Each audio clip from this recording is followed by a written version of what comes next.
Hello dear student, welcome to my YouTube channel. तो आज हम लोग देखने जा रहे हैं क्लास 10th का हिंदी का पेपर देखेंगे और यहीं से प्रश्न आपका एग्जाम में डायरेक्ट पूछा जाएगा। तो वीडियो को लास्ट तक जरूर देखिएगा और अपने दोस्तों तक शेयर करना बिल्कुल भी ना भूलें। चलिए सबसे पहला नंबर प्रश्न की ओर बढ़ते हैं हम लोग। पहला नंबर प्रश्न में कहा है, भीमराव अंबेडकर की दृष्टि में लोकतंत्र के लिए क्या आवश्यक है। भीमराव अंबेडकर की दृष्टि में लोकतंत्र के लिए क्या आवश्यक है, तो याद रखेंगे लोगों में पारस्परिक श्रद्धा और सम्मान का भाव। लोगों में पारस्परिक श्रद्धा और सम्मान का भाव जो है भीमराव अंबेडकर की दृष्टि में लोकतंत्र के लिए आवश्यक है। चलिए उसके बाद बढ़ते हैं हम लोग दूसरा नंबर प्रश्न की ओर। सारे प्रश्न बहुत इंपॉर्टेंट है और हौला वाला प्रश्न आपका एग्जाम में रहेगा। दूसरा नंबर प्रश्न में कहा है, the rise and fall of the Hindu women's के लेखक कौन है। The rise and fall of the Hindu women's के लेखक कौन है, तो याद रखेंगे बाबा साहब भीमराव अंबेडकर है। कौन है? बाबा Saheb Bhimrao Ambedkar. Option number A इसका बिल्कुल सही उत्तर हो जाएगा। चलिए उसके बाद बढ़ते हैं हम लोग तीसरा नंबर प्रश्न की ओर। तीसरा नंबर प्रश्न में कहा है, 20 के दांत कहानी के प्रमुख पात्र कौन है। 20 के दांत कहानी के प्रमुख पात्र कौन है, तो याद रखेंगे सेन साहब जो है 20 के दांत कहानी के प्रमुख पात्र है। ऑप्शन नंबर ए इसका बिल्कुल सही उत्तर हो जाएगा। चलिए उसके बाद बढ़ते हैं हम लोग 4 नंबर प्रश्न की ओर। 4 नंबर प्रश्न में कहा है, देवत विज्ञान क्या है। देवत विज्ञान क्या है, तो याद रखेंगे देवत विज्ञान जो है वो देव विज्ञान है। क्या कौन सा विज्ञान है? देव विज्ञान है। ऑप्शन नंबर सी इसका बिल्कुल सही उत्तर हो जाएगा। देवत विज्ञान क्या है, तो याद रखेंगे देव विज्ञान है। चलिए उसके बाद बढ़ते हैं हम लोग 5 नंबर प्रश्न की ओर। 5 नंबर प्रश्न में कहा है, नाखून को किससे रगड़कर लाल और चिकना बनाया जाता है। नाखून को किससे रगड़कर लाल और चिकना बनाया जाता है, तो इसका जो सही उत्तर है वो हो जाएगा ऑप्शन नंबर ए, मोम और अलता से। किससे? मोम और अलता से। ऑप्शन नंबर ए इसका बिल्कुल सही उत्तर हो जाएगा। और यही सारा प्रश्न आपका एग्जाम में रहेगा, डायरेक्ट प्रश्न यहीं से पूछा जाएगा, तो वीडियो को लास्ट तक जरूर देखिएगा। 6 नंबर प्रश्न में बढ़ रहे हैं हम लोग। 6 नंबर प्रश्न का कहा है, दारिश क्या है। दारिश क्या है, तो याद रखेंगे प्राचीन कालीन सोने का सिक्का। प्राचीन कालीन किसका सिक्का? सोने का सिक्का। ऑप्शन नंबर डी इसका बिल्कुल सही उत्तर हो जाएगा। चलिए उसके बाद बढ़ते हैं हम लोग 7 नंबर प्रश्न की ओर। सारे प्रश्न बहुत इंपॉर्टेंट है। 7 नंबर प्रश्न में कहा है, काशी को किस नगरी के रूप में जाना जाता है। काशी को जो है वो किस नगरी के रूप में जाना जाता है, तो याद रखेंगे देवनगरी के रूप में जाना जाता है। कौन सा नगरी के रूप में जाना जाता है? देवनगरी के रूप में जाना जाता है। ऑप्शन नंबर सी इसका बिल्कुल सही उत्तर हो जाएगा। चलिए उसके बाद बढ़ते हैं हम लोग 8 नंबर प्रश्न की ओर। 8 नंबर प्रश्न में कहा है, सीतक का अर्थ क्या है। सीतक का अर्थ क्या होता है, तो याद रखेंगे मोम होता है। क्या होता है? मोम होता है। ऑप्शन नंबर ए इसका बिल्कुल सही उत्तर हो जाएगा। सीतक का अर्थ क्या होता है, तो याद रखेंगे मोम होता है। चलिए उसके बाद बढ़ते हैं हम लोग 9 नंबर प्रश्न की ओर। 9 नंबर प्रश्न में कहा है, बहादुर ने मां के रखे रुपए में से कितना रुपए निकाल लिया। बहादुर ने अपने मां के रखे रुपए में से कितना रुपए निकाल लिया, तो याद रखेंगे 2 रुपए निकाल लिया। कितना रुपया निकाल लिया था? 2 रुपए निकाल लिया था। ऑप्शन नंबर बी इसका बिल्कुल सही उत्तर हो जाएगा। चलिए उसके बाद बढ़ते हम लोग 10 नंबर प्रश्न की ओर। 10 नंबर प्रश्न में कहा है, परंपरा का मूल्यांकन शीर्षक पाठ किसके द्वारा लिखा गया है। परंपरा का मूल्यांकन शीर्षक पाठ किसके द्वारा लिखा गया है, तो याद रखेंगे इसका जो सही उत्तर है वो हो जाएगा option number C, Ramvilas Sharma के द्वारा लिखा गया है। किसके द्वारा लिखा गया है? Ramvilas Sharma. Option number C इसका बिल्कुल सही उत्तर हो जाएगा। चलिए उसके बाद बढ़ते हैं हम लोग 11 नंबर प्रश्न में। हम लोग 11 नंबर प्रश्न में कहा है, जीत जीत में निरखत हूं पाठ के केंद्र में है। जीत जीत में निरखत हूं पाठ के केंद्र में कौन है, तो याद रखेंगे बिरजू महाराज है। कौन है? Birju Maharaj. Option number A इसका बिल्कुल सही उत्तर हो जाएगा। ये सारे प्रश्न बहुत इंपॉर्टेंट है और आपका एग्जाम में डायरेक्ट यहीं से प्रश्न पूछा जाएगा, तो वीडियो को लास्ट तक जरूर देखिएगा। 12 नंबर प्रश्न में बढ़ रहे हैं हम लोग। 12 नंबर प्रश्न में कहा है, यंग इंडिया के संस्थापक कौन है। यंग इंडिया के संस्थापक कौन है, तो याद रखेंगे महात्मा गांधी। ये क्वेश्चन आपका सोशल साइंस में भी पूछा जा सकता है, तो बिल्कुल इस क्वेश्चन को आप याद करते चले जाइए। सारे प्रश्न बहुत इंपॉर्टेंट है। उसके बाद 13 नंबर प्रश्न में कहा है, शेक्सपियर किस भाषा के कवि है। शेक्सपियर किस भाषा के कवि है, तो याद रखेंगे अंग्रेजी भाषा के कवि है। कौन सा भाषा के कवि है? शेक्सपियर जो है वो अंग्रेजी भाषा के कवि है। चलिए उसके बाद बढ़ते हम लोग 14 नंबर प्रश्न की ओर। 14 नंबर प्रश्न में कहा है, तीसरा साक्ष्य पुस्तक किसके द्वारा लिखी गई है। तीसरा साक्ष्य पुस्तक किसके द्वारा लिखी गई है, तो 14 का जो सही उत्तर है वो हो जाएगा option number A, Ashok Vajpayee के द्वारा लिखा गया है। किसके द्वारा? Ashok Vajpayee. Option number A इसका बिल्कुल सही उत्तर हो जाएगा। चलिए उसके बाद बढ़ते हम लोग 15 नंबर प्रश्न की ओर। 15 नंबर प्रश्न में कह रहा है, राष्ट्रकूट शासक कहां के रहने वाले थे। राष्ट्रकूट शासक कहां के रहने वाले थे, तो याद रखेंगे राष्ट्रकूट शासक जो थे वो कर्नाटक के रहने वाले थे। कहां के रहने वाले थे? कर्नाटक के रहने वाले थे। ऑप्शन नंबर बी इसका बिल्कुल सही उत्तर हो जाएगा। चलिए उसके बाद बढ़ते हम लोग 16 नंबर प्रश्न की ओर। 16 नंबर प्रश्न में कह रहा है, टॉ का उच्चारण स्थान क्या है। टॉ का उच्चारण स्थान क्या है, तो इसका जो सही उत्तर है वो हो जाएगा ऑप्शन नंबर ए, मुद्रा है। ऑप्शन नंबर ए इसका बिल्कुल सही उत्तर हो जाएगा। चलिए उसके बाद बढ़ते हम लोग 17 नंबर प्रश्न की ओर। 17 नंबर प्रश्न में कहा है, नायक का सही संधि विच्छेद क्या है। नायक का सही संधि विच्छेद क्या है, तो याद रखेंगे इसमें आप लोग ये लगा के नहीं आ जाएंगे, ना जोड़ आयक, ये गलत हो जाएगा आपका, ये नहीं लगाना है आपको। क्या होता है? नए जोड़ अक होता है। ऑप्शन नंबर 20 का बिल्कुल सही उत्तर हो जाएगा। ये सारे प्रश्न में आपको कंफ्यूज नहीं होना है और आप तभी गर्दा मचा पाएंगे। चलिए उसके बाद बढ़ते हैं हम लोग 18 नंबर प्रश्न की ओर। 18 नंबर प्रश्न में कड़ा है निम्न में शुद्ध वाक्य है। निम्न में कौन शुद्ध वाक्य है? तो याद रखेंगे वनवास जो है वो शुद्ध वाक्य है। ऑप्शन नंबर सी इसका बिल्कुल सही उत्तर हो जाएगा। चलिए उसके बाद बढ़ते हैं हम लोग 19 नंबर प्रश्न की ओर। सारे प्रश्न बहुत इंपॉर्टेंट है। 19 नंबर प्रश्न में कड़ा है श्याम शब्द है। श्याम शब्द कौन सा संज्ञा है? श्याम शब्द जो है वो कौन सा संज्ञा है? तो याद रखेंगे व्यक्तिवाचक संज्ञा है। कौन सा संज्ञा है? व्यक्तिवाचक संज्ञा है। ऑप्शन नंबर 20 का बिल्कुल सही उत्तर हो जाएगा। चलिए उसके बाद बढ़ते हैं हम लोग 20 नंबर प्रश्न की ओर। 20 नंबर प्रश्न में कड़ा है फुटपाथ शब्द है। फुटपाथ शब्द जो है वो कौन सा लिंग है? तो याद रखेंगे पुल्लिंग है। कौन सा लिंग है? पुल्लिंग है। फुटपाथ शब्द कौन सा लिंग है? पुल्लिंग है। चलिए उसके बाद बढ़ते हैं हम लोग 21 नंबर प्रश्न की ओर। 21 नंबर प्रश्न में कड़ा है कर्पूर शब्द है। कर्पूर शब्द कौन सा शब्द है? तो याद रखेंगे तत्सम शब्द है। कौन सा शब्द है? तत्सम शब्द है। ऑप्शन नंबर ए इसका बिल्कुल सही उत्तर हो जाएगा। चलिए उसके बाद बढ़ते हैं हम लोग 22 नंबर प्रश्न की ओर। 22 नंबर प्रश्न में कड़ा है नेता शब्द नेता शब्द का स्त्रीलिंग रूप है। नेता शब्द का स्त्रीलिंग शब्द कौन सा है? तो आप लोग नेताइन नहीं लगा के आ जाएंगे, क्योंकि बोलचाल की भाषा में क्या कहा जाता है? नेता का जो वाइफ रहता है उसको क्या कहा जाता है? नेताइन कहा जाता है, लेकिन होता क्या है? नेत्री होता है। ऑप्शन नंबर सी इसका बिल्कुल सही उत्तर हो जाएगा। बिल्कुल इसमें आप लोग कंफ्यूज नहीं हो जाएंगे, देसी भाषा यूज नहीं करेंगे। वहां पे आपसे हिंदी का क्वेश्चन पूछा है, ना कि आपसे ठेठी क्वेश्चन पूछा है। चलिए उसके बाद बढ़ते हम लोग 23 नंबर प्रश्न की ओर। सारे प्रश्न बहुत इंपॉर्टेंट है। आप लोग वीडियो को लास्ट तक जरूर देखिए और आप हमारे YouTube चैनल पर नए हैं तो सब्सक्राइब करके बेल आइकन के बटन को दबा दें, ताकि हमारा आने वाला वीडियो का नोटिफिकेशन सबसे पहले आप तक पहुंचे। चलिए 23 नंबर प्रश्न में कड़ा है सर्वनाम के कितने भेद होते हैं? सर्वनाम के कितने भेद होते हैं? इससे इजी प्रश्न आपका एग्जाम में क्या पूछ सकता है? सर्वनाम के कितने भेद होते हैं? तो याद रखेंगे 6 भेद होते हैं। क्या भेद होते हैं? कितने भेद होते हैं? सॉरी, तो याद रखेंगे 6 भेद होते हैं। सारे प्रश्न बहुत इंपॉर्टेंट है और यहीं से प्रश्न आपका एग्जाम में डायरेक्ट प्रश्न पूछा जाएगा। तो वीडियो को शेयर अपने दोस्तों तक जरूर कीजिएगा। चलिए उसके बाद बढ़ते हम लोग 24 नंबर प्रश्न की ओर। 24 नंबर प्रश्न में कड़ा है यह घड़ किस विशेषण का उदाहरण है? यह घड़ किस विशेषण का उदाहरण है? तो याद रखेंगे सर्वनामिक विशेषण का उदाहरण है। कौन सा विशेषण का उदाहरण है? सर्वनामिक। ऑप्शन नंबर सी इसका बिल्कुल सही उत्तर हो जाएगा। चलिए उसके बाद बढ़ते हम लोग 25 नंबर प्रश्न की ओर। 25 नंबर प्रश्न में कड़ा है जिसका कर्म हो या जिसके साथ कर्म की संभावना हो उसे कहते हैं। जिसका कर्म हो या जिसके साथ कर्म होने की संभावना हो उसे क्या कहते हैं? तो याद रखेंगे सकर्मक क्रिया कहते हैं। कौन सा क्रिया कहते हैं? सकर्मक क्रिया कहते हैं। ऑप्शन नंबर सी इसका बिल्कुल सही उत्तर हो जाएगा। चलिए उसके बाद बढ़ते हम लोग 26 नंबर प्रश्न की ओर। सारे प्रश्न बहुत इंपॉर्टेंट है। 26 नंबर प्रश्न में कड़ा है रसखान किस राजवंश में उत्पन्न हुए हैं? रसखान जो है वो किस राजवंश में उत्पन्न हुए हैं? तो याद रखेंगे पठान राजवंश में। कौन सा राजवंश में? पठान राजवंश में। ऑप्शन नंबर ए इसका बिल्कुल सही उत्तर हो जाएगा। चलिए इसके बाद बढ़ते हम लोग 27 नंबर प्रश्न की ओर। 27 नंबर प्रश्न में कड़ा है मोह मन मानिक ले गयो चितचोर नंदन। मोह मन मानिक ले गयो चितचोर नंदन किस कविता के पंक्ति है? किस कविता का पंक्ति है? तो याद रखेंगे प्रेम यानी श्री राधिका। प्रेम यानी Shri Radhika. Option number C इसका बिल्कुल सही उत्तर हो जाएगा। चलिए उसके बाद बढ़ते हम लोग 28 नंबर प्रश्न की ओर। सारे प्रश्न बहुत इंपॉर्टेंट है तो वीडियो को लास्ट तक जरूर देखिएगा और यहीं से प्रश्न आपका एग्जाम में डायरेक्ट पूछा जाएगा। इसी तरह का हौला हौला प्रश्न रहेगा।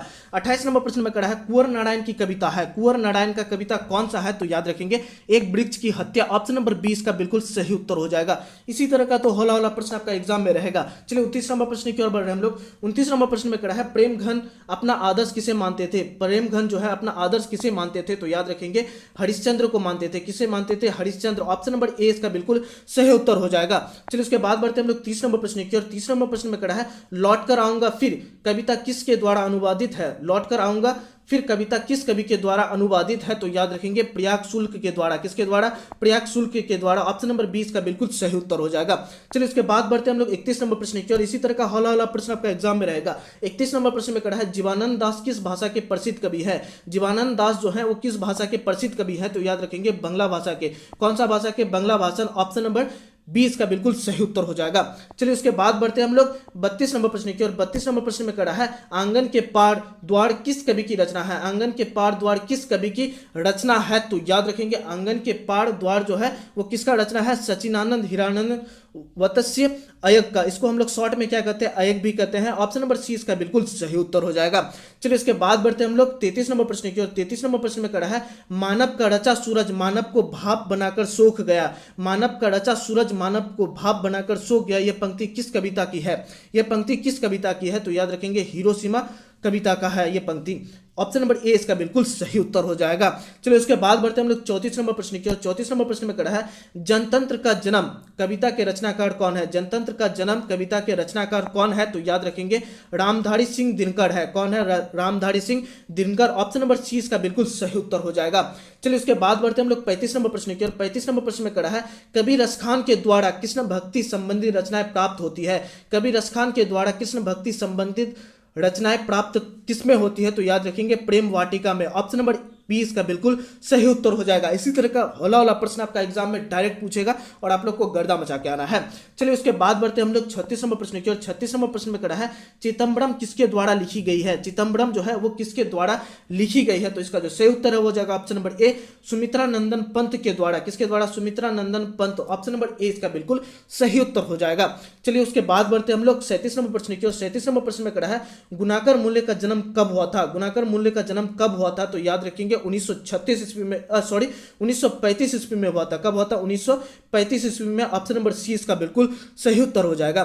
चलिए उसके बाद बढ़ते हैं हम लोग 38 नंबर प्रश्न की ओर। 38 नंबर प्रश्न में कड़ा है बेटे के आंसू क्यों आते हैं? बेटे के आंसू क्यों आते हैं? तो याद रखेंगे विफलता के कारण आते हैं। किस कारण से बेटे के आंसू आते हैं? विफलता के कारण। ऑप्शन नंबर ए इसका बिल्कुल सही उत्तर हो जाएगा। चलिए उसके बाद बढ़ते हैं हम लोग 39 नंबर प्रश्न की ओर। 39 नंबर प्रश्न में कड़ा है कवि धर्मवीर भारती के द्वारा भाषांतरित कविता है। कवि धर्मवीर भारती के द्वारा भाषांतरित कविता कौन सा है? तो 39 का जो सही उत्तर है वो हो जाएगा ऑप्शन नंबर डी मेरे बिना तुम प्रभु। ऑप्शन नंबर डी इसका बिल्कुल सही उत्तर हो जाएगा। उसके बाद बढ़ते हैं हम लोग 40 नंबर प्रश्न की ओर। 40 नंबर प्रश्न में कड़ा है दूसरे के इशारों पर भटकने वाले लोग क्या कहलाते हैं? दूसरे के इशारों पर जो भटकता है उसको क्या कहते हैं? तो याद रखेंगे अंधविश्वासी कहते हैं। क्या कहते हैं उसको? अंधविश्वासी कहते हैं। ऑप्शन नंबर ए इसका बिल्कुल सही उत्तर हो जाएगा। चलिए उसके बाद बढ़ते हैं हम लोग 41 नंबर प्रश्न की ओर। 41 नंबर प्रश्न में कड़ा है परले शब्द का उपसर्ग है। परले शब्द में उपसर्ग है तो याद रखेंगे प्र जो है वो परले शब्द का उपसर्ग है। कौन सा? प्र। ऑप्शन नंबर ए इसका बिल्कुल सही उत्तर हो जाएगा। चलिए उसके बाद बढ़ते हैं हम लोग 42 नंबर प्रश्न की ओर। 42 नंबर प्रश्न में कड़ा है पहाड़ शब्द का विशेषण है। पहाड़ शब्द का विशेषण कौन सा है? तो याद रखेंगे पहाड़ी जो है वो पहाड़ शब्द का विशेषण है। कौन सा शब्द जो है पहाड़ शब्द का विशेषण है? तो याद रखेंगे पहाड़ी। चलिए उसके बाद बढ़ते हैं हम लोग 43 नंबर प्रश्न की ओर। सारे प्रश्न हॉला आपका एग्जाम में डायरेक्ट यही से प्रश्न पूछा जाएगा। 43 नंबर प्रश्न में कड़ा है निर्भय शब्द कौन सा समास है? निर्भय शब्द जो है वो कौन सा समास है? तो याद रखेंगे अविभाव समास है। कौन सा समास है? अविभाव। ऑप्शन नंबर 20 का बिल्कुल सही उत्तर हो जाएगा। सारे प्रश्न बहुत इंपॉर्टेंट है तो वीडियो को लास्ट तक जरूर देखिएगा और अपने दोस्तों तक तो बिल्कुल शेयर कर दीजिए आप लोग अभी तक अगर शेयर नहीं किए हैं। चलिए 44 नंबर प्रश्न में बढ़ रहे हैं हम लोग। 44 नंबर प्रश्न में कड़ा है कहा जा सकता है, कहा जा सकता है किस पदबंध का उदाहरण है? कहा जा सकता है किस पदबंध का उदाहरण है? तो 44 का जो सही उत्तर है वो हो जाएगा ऑप्शन नंबर बी विशेषण पदबंध है। कौन सा पदबंध है? विशेषण पदबंध। ऑप्शन नंबर 20 का बिल्कुल सही उत्तर हो जाएगा। चलिए उसके बाद बढ़ते हैं हम लोग 45 नंबर प्रश्न की ओर। 45 नंबर प्रश्न में कड़ा है आगामी शब्द का विलोम है। आगामी शब्द का विलोम कौन सा है? तो याद रखेंगे विगत, मतलब जो बीत गया, और आगामी शब्द मतलब आने वाला समय। उसका विलोम क्या हो जाएगा? आने वाला समय का जो बीत गया वो वाला समय विलोम हो जाएगा। चलिए उसके बाद बढ़ते हैं हम लोग 46 नंबर प्रश्न की ओर। 46 नंबर प्रश्न में कड़ा है जो मापा ना जा सके, जो मापा ना जा सके का एक शब्द है जो जिसको माप नहीं सकते हम लोग, उसको कौन सा शब्द एक शब्द में कहा जा सकता है? तो याद रखेंगे अपरिमेय। जिसको मापा नहीं जा सकता उसको क्या कहते हैं हम लोग? अपरिमेय। चलिए उसके बाद बढ़ते हैं हम लोग 47 नंबर प्रश्न की ओर। 47 नंबर प्रश्न में कड़ा है अपने पैरों पर खड़ा होना मुहावरे शब्द का अर्थ है। अपने पैरों पर खड़ा होना मुहावरे शब्द का क्या अर्थ है? तो याद रखेंगे स्वावलंबी होना। कहता है नहीं अपने पैर पर खड़े हो जाओ तब तुम फलनुमा की बेटी से शादी कर लेना। तो पहले अपने पैर पर खड़े हो जाओ और अच्छा नंबर से पास हो जाओ तब अपना शादी कर लेना, जिससे तुम्हारा सेटिंग उटिंग है, सेटिंग करते हो डेटिंग करते हो उसी से शादी कर लेना। चलिए उसके बाद बढ़ते हैं हम लोग 48 नंबर प्रश्न की ओर। 48 नंबर प्रश्न में कड़ा है शुद्ध वाक है। शुद्ध वाक इनमें से कौन सा है? तो याद रखेंगे मुझे किताब दो जो है ये एक शुद्ध वाक है। मुझे किताब दो यह एक शुद्ध वाक है। ऑप्शन नंबर सी इसका बिल्कुल सही उत्तर हो जाएगा। चलिए उसके बाद बढ़ते हैं हम लोग 39 नंबर प्रश्न की ओर। 39 नंबर प्रश्न में कड़ा है मधुर शब्द में प्रत्यय है। मधुर शब्द में कौन सा प्रत्यय है? तो याद रखेंगे ऑप्शन नंबर डी रॉ है। कौन सा प्रत्यय है? रॉ। चलिए उसके बाद बढ़ते हैं हम लोग 50 नंबर प्रश्न। उदय हुआ और कुहासा जाता रहा किस वाक का उदाहरण है? सूर्य उदय हुआ और कुहासा जाता रहा किस वाक का उदाहरण है? तो याद रखेंगे कौन सा वाक्य है? संयुक्त वाक्य। ऑप्शन नंबर 20 का बिल्कुल सही उत्तर हो जाएगा।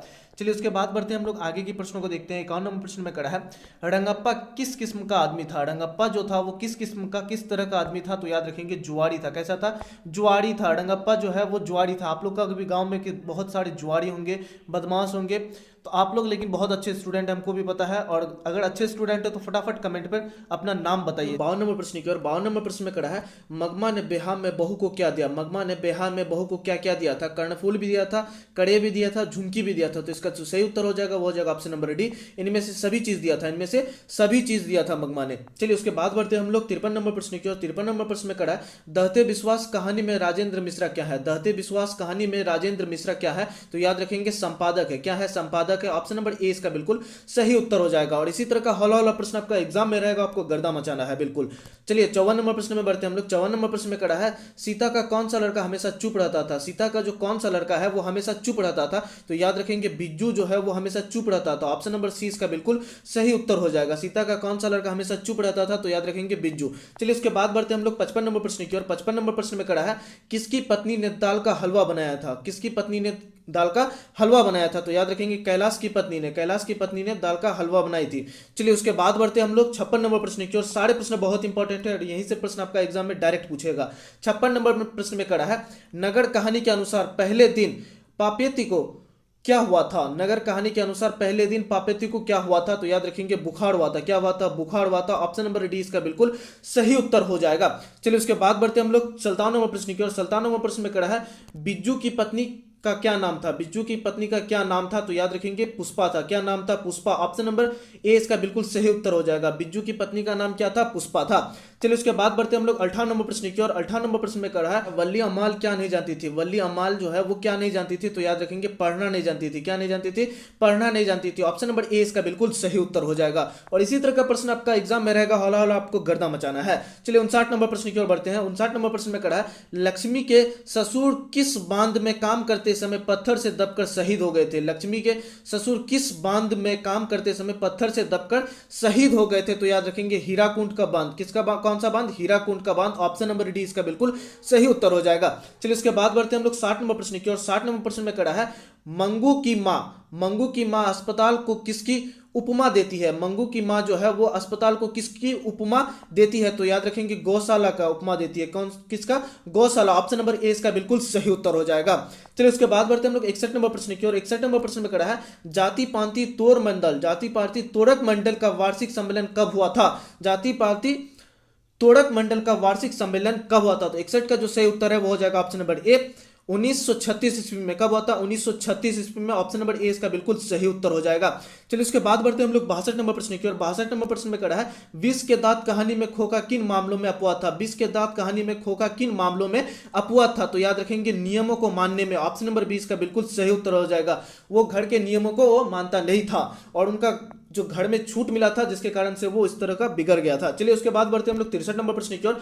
63 नंबर प्रश्न में कहा है, मैक्स मुलर को किसने वेदांतियों का वेदांती कहा है। मैक्स मुलर को किसने वेदांतियों का वेदांती कहा है, तो याद रखेंगे स्वामी विवेकानंद ने। किसने कहा था, स्वामी विवेकानंद ने। ऑप्शन नंबर 20 का बिल्कुल सही उत्तर हो जाएगा।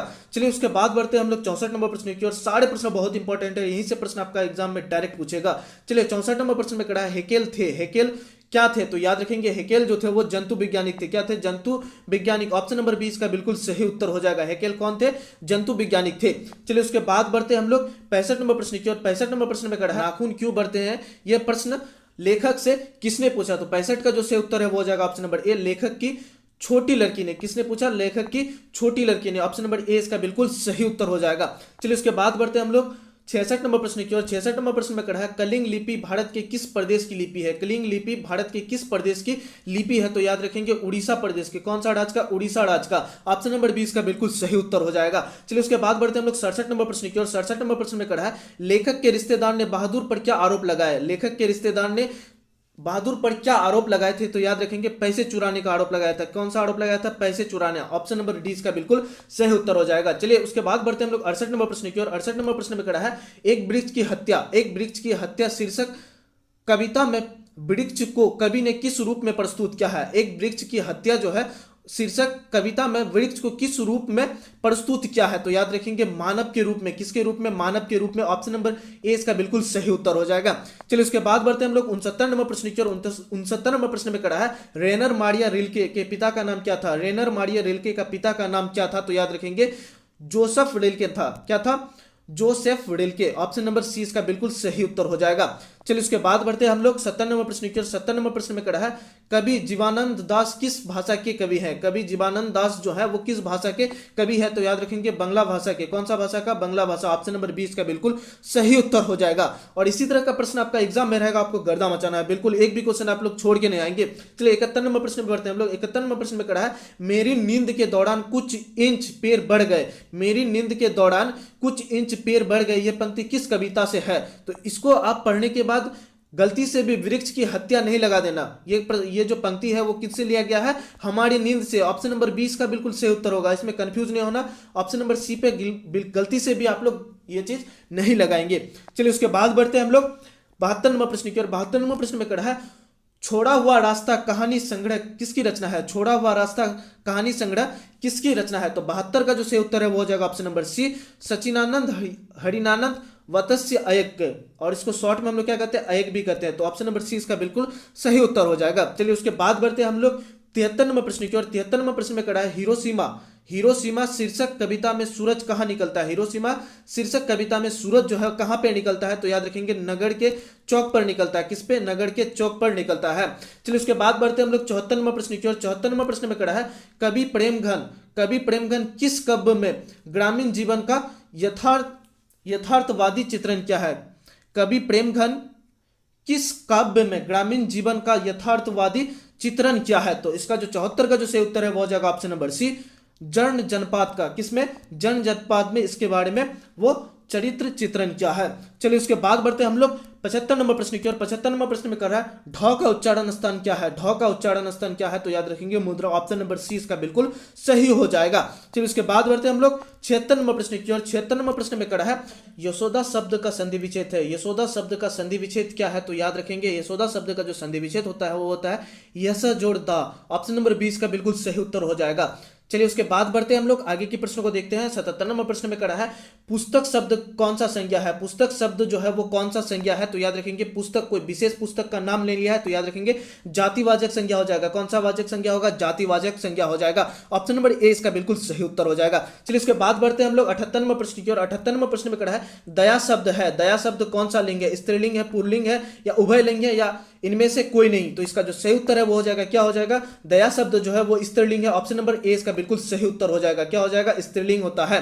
चलिए उसके बाद बढ़ते हैं हम लोग 89 नंबर प्रश्न की ओर। कह रहा है ओष्ठ शब्द है। तो ओष्ठ शब्द जो है वो संस्कृत शब्द से लिया गया है तो क्या हो जाएगा? तत्सम शब्द हो जाएगा। क्या? ऑप्शन नंबर ए इसका बिल्कुल सही उत्तर हो जाएगा। चलिए उसके बाद बढ़ते हैं हम लोग 80 नंबर प्रश्न की ओर। सारे प्रश्न बहुत इंपॉर्टेंट है और यहीं से प्रश्न आपका एग्जाम में डायरेक्ट पूछेगा। 80 नंबर प्रश्न में कड़ा है पूज्य शब्द का स्त्रीलिंग रूप है। पूज्य शब्द का स्त्रीलिंग रूप क्या होता है? तो याद रखेंगे पूज्या होता है। क्या होता है? पूज्या। ऑप्शन नंबर 20 का बिल्कुल सही उत्तर हो जाएगा। चलिए उसके बाद बढ़ते हैं हम लोग 81 नंबर प्रश्न की ओर। 81 नंबर प्रश्न में कड़ा है जो सोया खोया, जो सोया वो खोया। तो ये किस सर्वनाम का उदाहरण है? ये किस सर्वनाम का उदाहरण है? तो याद रखेंगे संबंधवाचक। कौन सा वाचक? संबंधवाचक। ऑप्शन नंबर सी इसका बिल्कुल सही उत्तर हो जाएगा। चलिए उसके बाद बढ़ते हैं हम लोग 82 नंबर प्रश्न की ओर। सारे प्रश्न बहुत इंपॉर्टेंट है, आप लोग को गर्दा मचाना है। 82 नंबर प्रश्न में कड़ा है शेर भर दूध। शेर भर दूध किस विशेषण का उदाहरण है? शेर भर दूध किस विशेषण का उदाहरण है? तो याद रखेंगे परिणाम बोधक। ऑप्शन नंबर ए इसका बिल्कुल सही उत्तर हो जाएगा। परिणाम बोधक सर्वनाम का परिणाम बोधक विशेषण का उदाहरण है। सॉरी। उसके बाद बढ़ते हैं हम लोग 83 नंबर प्रश्न की ओर। 83 नंबर प्रश्न में कड़ा है वो खा चुका था। वो खा चुका था किस काल का उदाहरण है? खा चुका था, चुका था मतलब भूतकाल का उदाहरण है। कौन सा काल का? भूतकाल का। ऑप्शन नंबर सी बिल्कुल सही उत्तर हो जाएगा। चलिए उसके बाद बढ़ते हैं हम लोग 84 नंबर प्रश्न की ओर। 84 नंबर प्रश्न में कड़ा है सुहावन शब्द का प्रत्यय है। सुहावन शब्द का प्रत्यय क्या हो जाएगा? तो याद रखेंगे अन शब्द, अन जो है इसका प्रत्यय है। ऑप्शन नंबर सी इसका बिल्कुल सही उत्तर हो जाएगा। चलिए उसके बाद बढ़ते हैं हम लोग 85 नंबर प्रश्न की ओर। सारे प्रश्न हौला हौला आपका एग्जाम में डायरेक्ट यहीं से प्रश्न पूछा जाएगा। 85 नंबर प्रश्न में कड़ा है शोकाकुल शब्द कौन सा समास है? शोकाकुल शब्द जो है वो कौन सा समास है? तो याद रखेंगे तत्पुरुष समास है। कौन सा समास है? तत्पुरुष समास है। ऑप्शन नंबर डी इसका बिल्कुल सही उत्तर हो जाएगा। चलिए उसके बाद बढ़ते हैं हम लोग 86 नंबर प्रश्न की ओर। 86 नंबर प्रश्न में कड़ा है अनूठा शब्द का पर्यायवाची है। अनूठा शब्द का पर्यायवाची क्या है? तो याद रखेंगे अनुपम होता है। क्या होता है? अनूठा शब्द का पर्यायवाची क्या होता है? अनुपम होता है। ऑप्शन नंबर 20 का बिल्कुल सही उत्तर हो जाएगा। चलिए उसके बाद बढ़ते हैं हम लोग 87 नंबर प्रश्न की ओर। 87 नंबर प्रश्न में कड़ा है अनुमोल शब्द क्या विपरीत क्या होता है? अनुमोल शब्द का मतलब विलोम या उल्टा क्या होता है? तो याद रखेंगे प्रतिलोम होता है। क्या होता है? अनुमोल का क्या होता है? प्रतिलोम होता है। उसके बाद बढ़ते हैं हम लोग 88 नंबर प्रश्न की ओर। 88 नंबर प्रश्न में कड़ा है घर बसाना मुहावरा का अर्थ है। घर बसाना मुहावरा का क्या अर्थ है? तो याद रखेंगे ब्याह कर लेना। आपको नहीं बोलता है फलना का बेटी के साथ शादी करके घर बसा लो तुम। बिल्कुल आप लोग याद रखेंगे ये सारी चीज, ये तो आपका डेली लाइफ से है। और आप लोग बिल्कुल शादी भी बहुत जल्दी करेंगे। आप लोग याद करते चले जाइए, मैट्रिक पास कीजिए, शादी करेंगे बस।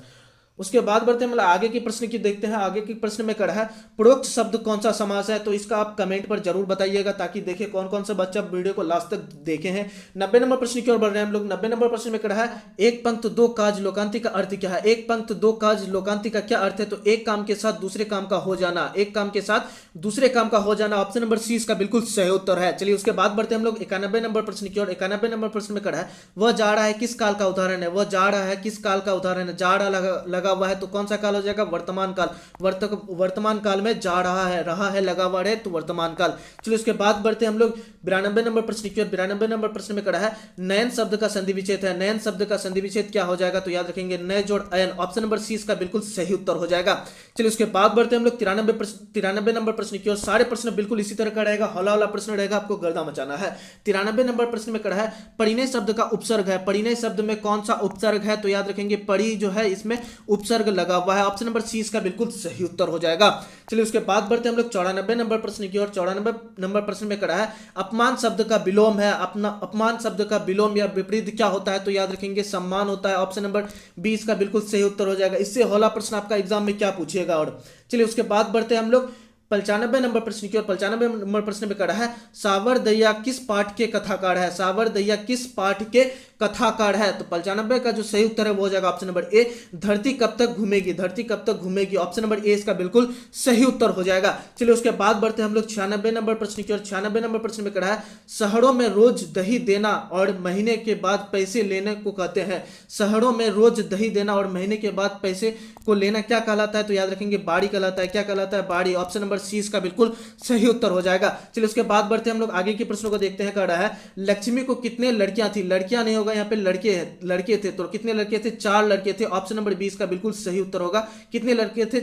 लक्ष्मी को 4 लड़के थे। चलिए उसके बाद बढ़ते हैं हम लोग 98 नंबर प्रश्न की ओर। 98 नंबर प्रश्न में कहा है बांध की निगरानी के लिए लक्ष्मी ने किसे भेजा? बांध की निगरानी के लिए लक्ष्मी ने किसे भेजा? तो याद रखेंगे बड़े लड़के को भेजा। किसको भेजा? बड़े लड़के को। ऑप्शन नंबर ए इसका बिल्कुल सही उत्तर हो जाएगा। चलिए उसके बाद बढ़ते हैं हम लोग 99 नंबर प्रश्न की ओर। कह रहा है कौन पापाती को अकेले छोड़कर नहीं जाना चाहती थी? कौन पापाती को अकेले छोड़कर नहीं जाना चाहती थी? तो इसका जो सही उत्तर है वो हो जाएगा ऑप्शन नंबर बी वल्लियम अमल जो है वो पापाती को छोड़कर नहीं जाना चाहती थी। चलिए उसके बाद बढ़ते हम लोग 100 नंबर प्रश्न की ओर। सारे प्रश्न आपको हम करवा रहे हैं। 100 नंबर प्रश्न में कहा है वाष्प शब्द है। वाष्प शब्द क्या है? तो याद रखेंगे विदेशज है। क्या है? विदेशज। ऑप्शन नंबर डी इसका बिल्कुल सही उत्तर हो जाएगा। तो ये आपको हम 100 क्वेश्चन करवाए हैं और आपका एग्जाम में यही से प्रश्न पूछा जाएगा। बिल्कुल आपका गारंटी ले लीजिए 50 प्रश्न आपका यहीं से पूछेगा। तो आपको गर्दा मचा के आना है और आपको बिल्कुल 400 प्लस का स्कोर करना है। अभी से पढ़ना स्टार्ट कर दीजिए और 400 प्लस करना है आपको एग्जाम में। फिर मिलते हैं नेक्स्ट सब्जेक्ट लेकर के और अपने दोस्तों तक जरूर इसको शेयर कीजिएगा ताकि उनको भी फायदा हो और वो हमारे साथ जुड़ सके। और इसका पीडीएफ लेना चाहते हैं तो पीडीएफ आपको हमारे टेलीग्राम पर मिल जाएगा। तो उसका लिंक आपको हमारे डिस्क्रिप्शन पर दिए देगा, वहां से आप ज्वाइंट होकर के इसका टेलीग्राम पे जाकर के इसका पीडीएफ बिल्कुल फ्री में है, ले सकते हैं। फिर मिलते हैं नेक्स्ट सब्जेक्ट लेकर के, तब तक के लिए इतना ही। जय हिंद।